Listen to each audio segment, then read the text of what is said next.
How to play the Slav Defense opening. Are you curious about how to play the Slav Defense opening in chess?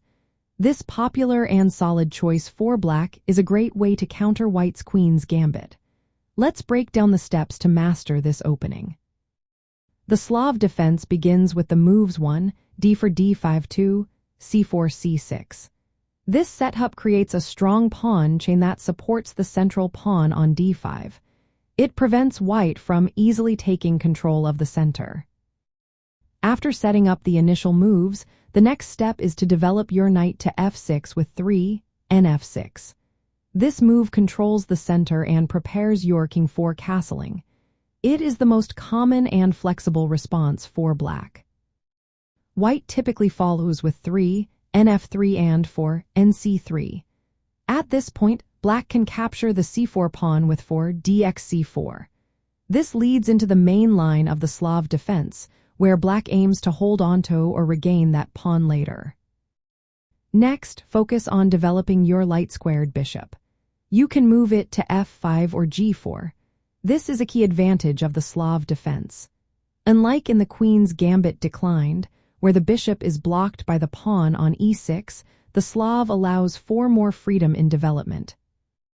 After that, complete your development by castling kingside and developing your dark-squared bishop.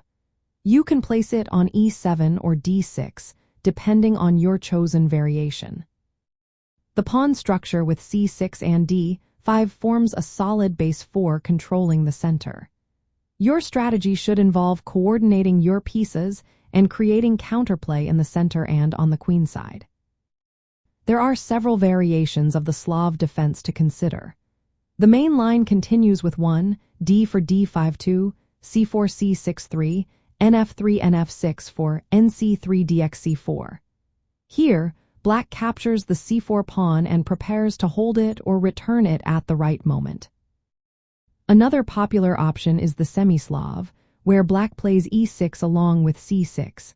This creates a solid pawn triangle but slightly restricts the light-squared bishop. Other variations involve different pawn breaks and piece placements, but they all maintain the core idea of solid central control and active bishop play. The Slav defense is a reliable opening for players of all levels. It avoids the issue of a bad light-squared bishop that can occur in other defenses. This opening offers black good chances for counterplay and is often favored by many world champions. When playing the Slav defense, remember to maintain the strong pawn chain with c6 and d5. Develop your pieces quickly and harmoniously. Use your light-squared bishop actively outside the pawn chain. Prepare to castle early for king safety and be ready to challenge white's attempts to regain the c4 pawn or gain central space. The Slav defense often leads to slower, strategic games where understanding pawn structure and piece coordination is essential. By following these steps and strategies, you can confidently play the Slav defense and enjoy the rich possibilities it offers in your chess games.